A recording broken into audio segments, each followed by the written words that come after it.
Org. Now let's find out how you might be financially missing out on money. Amanda?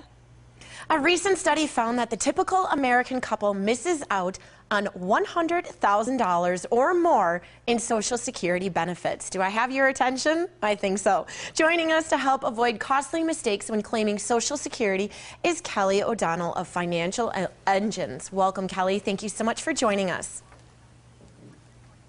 Thanks for having me. Okay, so $100,000, is that really true? And if it is true, how in the world is that happening? That's a big chunk of change. Well, it is true, and it is a big chunk of change. And I think, why it's so important that we're talking about this is that Social Security is such a big part of most people's retirement income. 60% of American households are going to rely on Social Security for more than 75% of their income in retirement. The challenge is it's super complicated. There are more than 2,700 rules for how to calculate benefits, and there's over 8,000 different ways that a married couple can claim Social Security. So what tips do you have for really streamlining it that people can get the most money and, I guess, be less confused about it?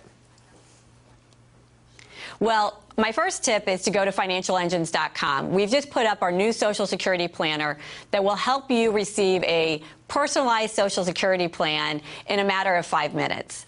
The second tip is to really consider delaying your Social Security claiming. What we find is most people take it as soon as possible at age 62.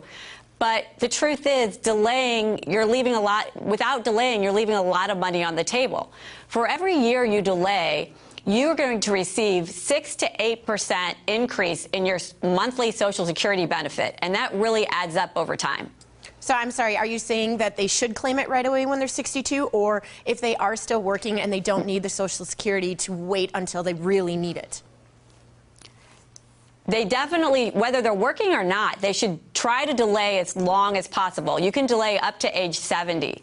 And for some people, I know it may not seem like they can delay it because they need other income, but there's different ways you can bridge that gap. You can tap into your retirement accounts, your 401k, your IRA savings, or you could work longer or work part-time. So there's different ways to delay, but you definitely should be thinking about even delaying an extra year can provide a lot more benefits.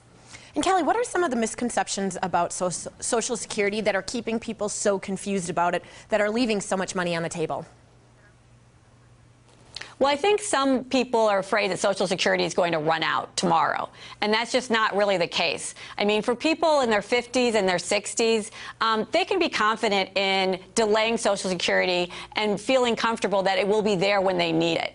I think another misconception is that you should be claiming and thinking about Social Security as an individual. It's really a household decision, and you should be making those decisions as a couple because there's a lot of at stake for the survivor of a married couple.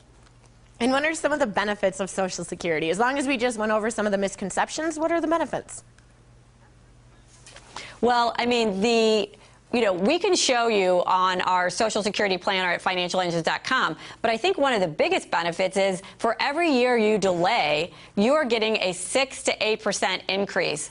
And that's also adjusted for inflation, and that's guaranteed by the government. It's really hard in today's interest rate environment to find those types of returns. So Social Security is a really important part, and people can make the most of it. Go to financialengines.com and see if you could get more in retirement. Kelly, thank you so much for your time this morning. Thank you. And don't go anywhere. The Morning Blend will be right back.